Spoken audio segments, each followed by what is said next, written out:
Hello friends, स्वागत है आप सभी का आपके अपने यूट्यूब चैनल सफलता स्टडी में। देखिए फ्रेंड्स, यहाँ पर आपको एसएससी सीएचएसएल टायर 2 और एमटीएस टायर 2 डिस्क्रिप्टिव एग्ज़ाम की प्रिपरेशन कराई जा रही है। ये आज हमारी क्लास नंबर 25 है। इससे पहले 24 क्लासेज आ चुकी हैं। यदि आपने उन सभी क्लासेस को नहीं देखा है तो प्लीज़ आप चैनल की प्लेलिस्ट में जाकर उन सभी क्लास को ज़रूर देखें। प्लेलिस्ट का लिंक आपको इसी क्लास के डिस्क्रिप्शन में दिया गया है। उन सभी क्लासेज में आपके लिए इम्पोर्टेंट टॉपिक पर ऐसे और लेटर्स कराए गए हैं। हो सकता है आपके एग्ज़ाम में उन्हीं टॉपिक पर से क्वेश्चन पूछ लिया जाए, तो प्लीज़ आप चैनल की प्लेलिस्ट में जाकर उन क्लास को एक बार ज़रूर देखें। देखिए, आज इस क्लास में यहाँ पर हम एस्से राइटिंग यानी निबंध लेखन करेंगे। तो देखिए, यहाँ पर एस्से राइटिंग से काफ़ी इंपॉर्टेंट क्वेश्चन लिया गया है आपके एग्ज़ाम के लिए। हो सकता है यह क्वेश्चन भी आपके एग्ज़ाम में पूछ लिया जाए, तो आपको क्लास को लास्ट तक ध्यान से देखना होगा। तो देखिए, यहाँ पर क्वेश्चन में कहा गया है कि कारोबारी सुगमता, भारत में समस्याएं तथा अवसर।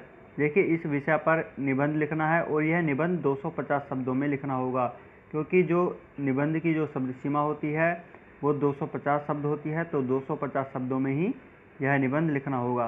तो चलिए अब आगे चलते हैं। देखिए, आप हमारे चैनल पर फर्स्ट टाइम आए हैं तो प्लीज़ चैनल को सब्सक्राइब जरूर कर लें और इस क्लास को लाइक कर दें। देखिए, आपके एग्ज़ाम में जो आपको आंसर कॉपी मिलेगी, तो आंसर कॉपी पर सबसे पहले आपको प्रश्न संख्या लिखनी होगी। आपकी जो भी प्रश्न संख्या होगी आप वह लिखेंगे। आप पूरा प्रश्न ना लिखकर केवल प्रश्न संख्या ही लिखें, क्योंकि आपके एग्ज़ाम में आपको 2 क्वेश्चन करने होंगे। एक क्वेश्चन आपका लेटर राइटिंग से पूछा जाएगा और एक क्वेश्चन आपका एस्से राइटिंग से पूछा जाएगा। तो आपको समय की बचत करनी है। पूरा प्रश्न ना लिखकर केवल प्रश्न संख्या ही लिखें। प्रश्न संख्या लिख दें, फिर इसके पश्चात एक लाइन का स्पेस छोड़ें। फिर आपको एस्से लिखना है, तो एस्से का जो क्वेश्चन है उसे एक हेडिंग के रूप में आपको लिखना होगा। जैसे कि यहाँ पर लिखा गया है कि कारोबारी सुगमता, भारत में समस्याएं तथा अवसर। इस प्रकार हेडिंग लिख देंगे आप। फिर हेडिंग लिखने के पश्चात एक लाइन का स्पेस छोड़ेंगे। फिर आपको एस्से लिखना स्टार्ट करना होगा। तो एस्से का जो फर्स्ट पार्ट होता है, प्रस्तावना यानी इंट्रोडक्शन, आपको वह लिखना है। तो जो कारोबारी सुगमता है, इससे संबंधित आप जानकारी इंट्रोडक्शन में लिखेंगे। तो इसमें आपको लिखना होगा, 1990 के दशक में हमारी अर्थव्यवस्था के उदारीकरण से पहले भारत में व्यवसाय करना काफ़ी चुनौतीपूर्ण था। आगे लिखें फुल स्टॉप लगाकर।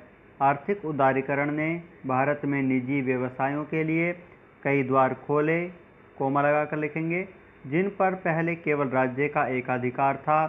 फिर भी हमारे देश में कई चुनौतियां बनी हुई हैं, जिनका सामना व्यवसायों को करना पड़ता है। फिर आप फुल स्टॉप लगा देंगे। यहाँ पर ये आपका प्रस्तावना कंप्लीट होती है। प्रस्तावना को आपको ये संक्षेप में ही लिखना है।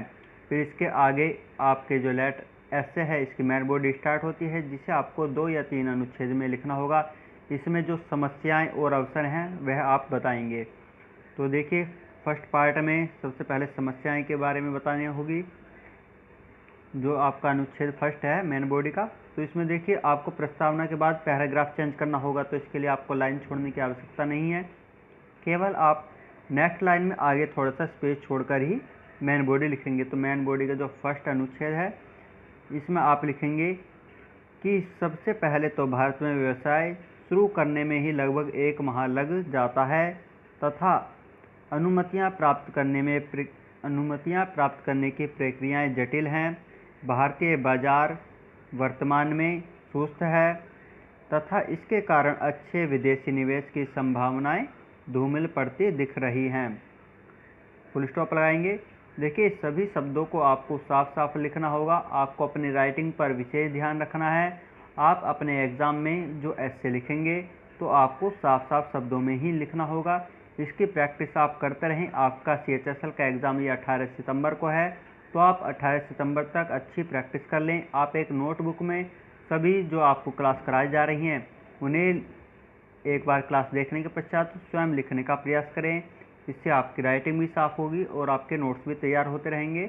आपको एग्ज़ाम से पहले नोट्स रिवाइज करने की आवश्यकता होगी, तो आपके नोट्स भी इस प्रकार तैयार हो जाएंगे। तो आप प्रैक्टिस ज़रूर करें। देखिए, इसमें आगे आप लिखेंगे कि इसके बाद भूमि अधिग्रहण के लिए विधायी बाधाएं, अत्यधिक नियम कानून तथा कानूनी अवरोध भी व्यवसाय के संचालन में बाधा डालते हैं। भारत में मौजूद लाल फीताशाही निवेशकों के भरोसे को तोड़ने के लिए काफ़ी है।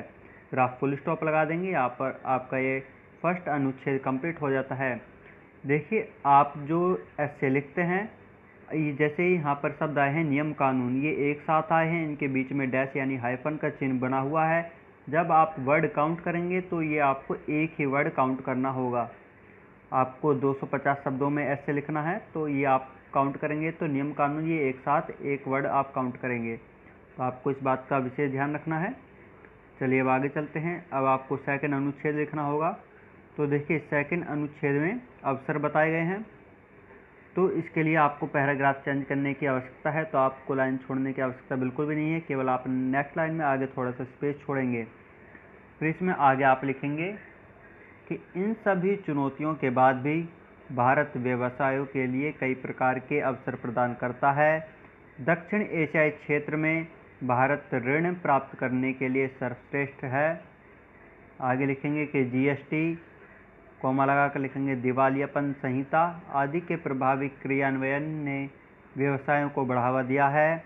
साथ ही भारत तेजी से विकसित हो रहा बाजार है, जहां ग्राहकों की मांग लगातार बढ़ रही है। देखिए आप जो ऐसे लिखते हैं तो जो क्वेश्चन दिया गया है उसी से संबंधित बातें ही आपको लिखनी है। तो आप इस क्लास को लास्ट तक देखने के बाद इसे नोट ज़रूर करें और याद कर लें, क्योंकि यदि यही टॉपिक आपके एग्ज़ाम में पूछ लिया जाएगा तो आपको इन्हीं शब्दों का प्रयोग करके ये ऐसे लिखना होगा। तो आप नोट ज़रूर करें। देखिए आगे आप लिखेंगे कि इससे भारत में व्यवसाय शुरू करने की संभावनाओं को बल मिलता है तथा कई बड़ी कंपनियां भारत में आने को इच्छुक हैं। फिर आप फुल स्टॉप लगा दें। यहाँ पर आपका नेक्स्ट अनुच्छेद भी कंप्लीट हो जाता है। देखिए आप हमारे टेलीग्राम ग्रुप को ज्वाइन कर सकते हैं, जिसका लिंक आपको इसी क्लास के डिस्क्रिप्शन में दिया गया है। वहाँ पर काफ़ी स्टूडेंट हैं। यदि आपकी लेटर या एस्से से संबंधित कोई भी आपकी समस्या होती है तो सभी स्टूडेंट वहाँ पर एक दूसरे की समस्याओं को समझते हैं। यदि किसी की कोई कमी होती है तो उन्हें भी बताने का प्रयास करते हैं, जिससे आपको अपनी कमी मालूम होगी और आप उसमें सुधार कर पाएंगे। तो आप टेलीग्राम ग्रुप ज्वाइन कर लें।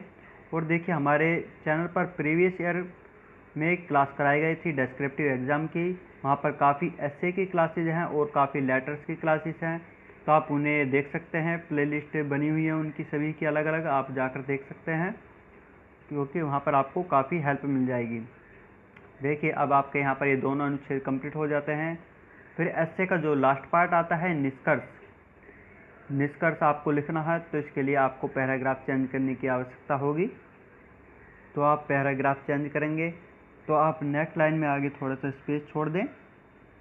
फिर इसमें आगे आप लिखेंगे कि एक समय था जब हमारी सड़कों पर केवल एम्बेसडर और फिएट कारें दौड़ा करती थी तथा केवल बाटा के चप्पल जूते उपलब्ध थे। अब हमारे यहाँ कई अन्य कंपनी आ चुकी हैं, जिनसे भारतीय बाजार में रौनक आई है। यह तथ्य सिद्ध करता है कि भारत में कारोबारी सुगमता के मामले में काफ़ी सुधार किया है। तो यहाँ पर आप फुल स्टॉप लगा दें। यह आपका निष्कर्ष यहाँ पर एस्से का कंप्लीट हो जाता है। तो देखिए आपको अपने एग्ज़ाम में इसी प्रकार लिखना होगा। आपको यह क्लास कैसी लगी प्लीज़ कमेंट करके ज़रूर बताएंगे। यदि आपका कोई डाउट्स या क्वेश्चन है तो कमेंट बॉक्स में ज़रूर पूछें और कमेंट करके बताएं कि क्लास आपको कैसी लगी। अपने सभी फ्रेंड्स के पास देखिए आप इस क्लास को एक बार शेयर ज़रूर कर दें। सभी फ्रेंड्स एक बार शेयर कर दें। और यदि आपने अभी तक चैनल को सब्सक्राइब नहीं किया तो प्लीज़ चैनल को सब्सक्राइब भी ज़रूर कर लें। तो चलिए नेक्स्ट क्लास में फिर मिलते हैं। Thank you.